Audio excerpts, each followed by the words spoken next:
what's up guys? My name is Zach and today I am driving a 1998 Volvo C70 Turbo. Up front is a 2.4 liter turbocharged 5-cylinder engine, and down below is a 4-speed automatic transmission. Now I am super excited to be driving this Volvo C70 for two reasons. First of all, I always enjoy reviewing Volvos. They've always had a soft spot for me. But the second reason is that this car is kind of an oddball. They didn't make a whole lot of them. This particular one is a Canadian import, and it's a coupe that's curvy, which those two words never ever get associated with Volvo. And so today we are going to review the curvy coupe Volvo C70. But if you would like to submit your own vehicle, you can head on over to my website, zackpradel.com/submit. It's a quick and easy submission form. It takes under a minute to fill out, and I come out to you. But let's get back to that turbocharged inline 5. Well, this was sort of an interesting era for European cars because they were experimenting with more 5-cylinder engines at the end of the 80s. Audi was also doing 5-cylinder engines, and then of course in return, Volkswagen was also doing 5-cylinder engines, but that was sort of it. And into the 2000s, we saw a couple of them, but not much after that. It made about 190 horsepower here in the C70, which I think is a healthy amount, but later manufacturers would opt for 4-cylinder turbos because they could make almost as much power with cutting down on the weight and manufacturing cost. Like I said, paired to it is an automatic transmission. Nothing really to note there. It's shifting, it's doing the job, and I have no complaints. And last but not least, the C70 is front-wheel drive, as most vehicles of this era and of this stature were.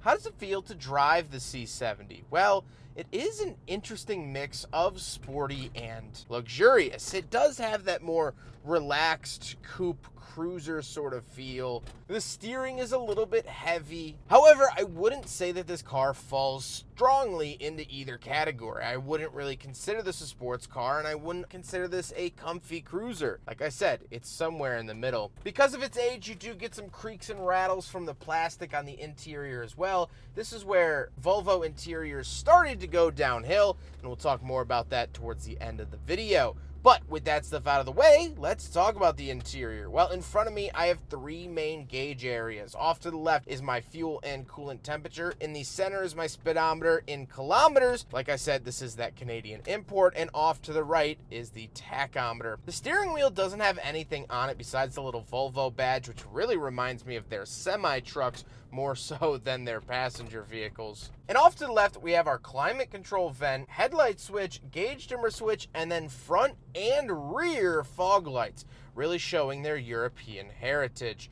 On the door, we have power mirrors and power windows, as well as our power locks. And moving into the center, we get a rather bulbous speaker, just kind of pasted in the center. Two more climate control vents and the climate controls themselves. I do get dual zone climate, which is fantastic to see. But other than that, nothing too crazy. Down below, we have the factory Volvo radio from 1998 with the CD player and cassette deck, favorite buttons, treble, bass, and fader adjustment. Hazard switch down below, and then a pop-out ashtray, coin holders, and heated seat buttons. Volvo was one of the first companies to ever offer heated seats back in the 1980s, so it's cool to see a little bit of that heritage here. 12-volt outlet and the shifter. The shifter, nothing too crazy. However, we do get three different shifter modes. Down at the bottom, S, E, and W for sport, economy, and wet. Handbrake, and then we have a center console, which does contain hidden cup holders, so we will do a big friggin' model test in the C70. However, as predicted, it of course fails. The seats are very comfortable, and not only are they heated, power, and memory, but even the passenger seat is memory as well. This was a bigger thing in Europe than here in America. It's hard to find an American car with a passenger memory seat, but overseas, a little bit more casual, and that's how it is here in the C70. However, speaking of seats, even though this is a coupe, we do have back seats, so let's go do a back seat review. So people always complain in my comments that I get in to coupes on the wrong side. You're supposed to get in on the passenger side because that's how they're designed to be.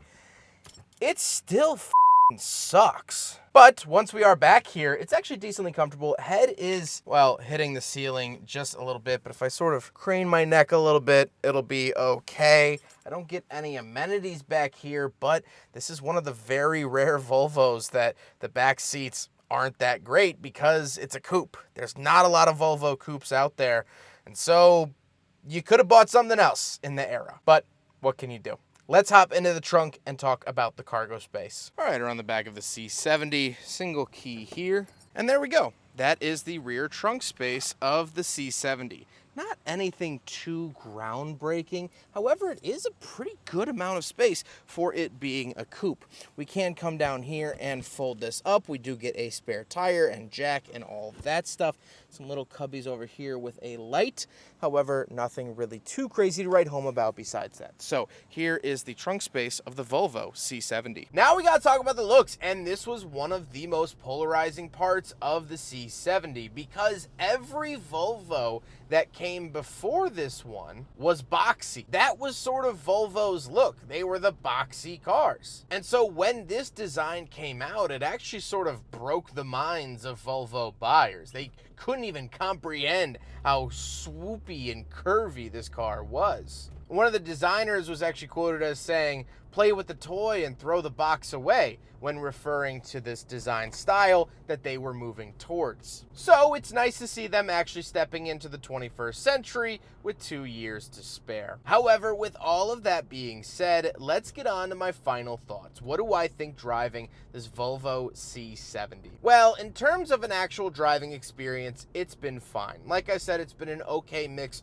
of sport and comfort, but it's sort of a master of none when it comes to that. Not saying it's bad in either case, it's just not excellent in either. It does suffer from some of the Volvo interior issues that all Volvos of this era have, and that is creaky, low-grade plastics. However, I think that this car is an incredibly interesting part of Volvo's history. Like we talked about with that exterior, this was the first car where they stepped away from the boxiness, totally changed up their recipe, and it ended up paying off. These actually sold okay, and this curvy style stuck around. They didn't revert back to the boxy style, so there was something to it.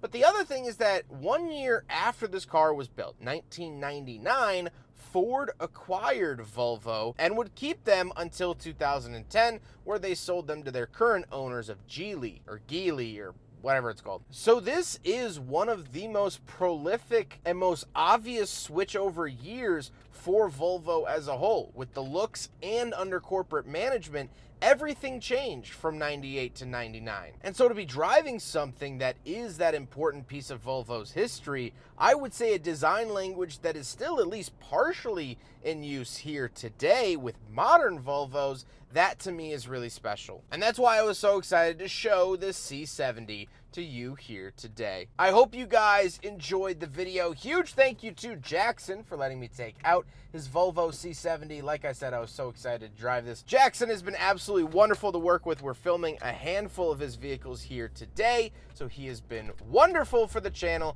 and I appreciate him very, very much. But I hope you guys enjoyed the video. Don't forget to rate the video, comment on the video, and subscribe if you really liked it.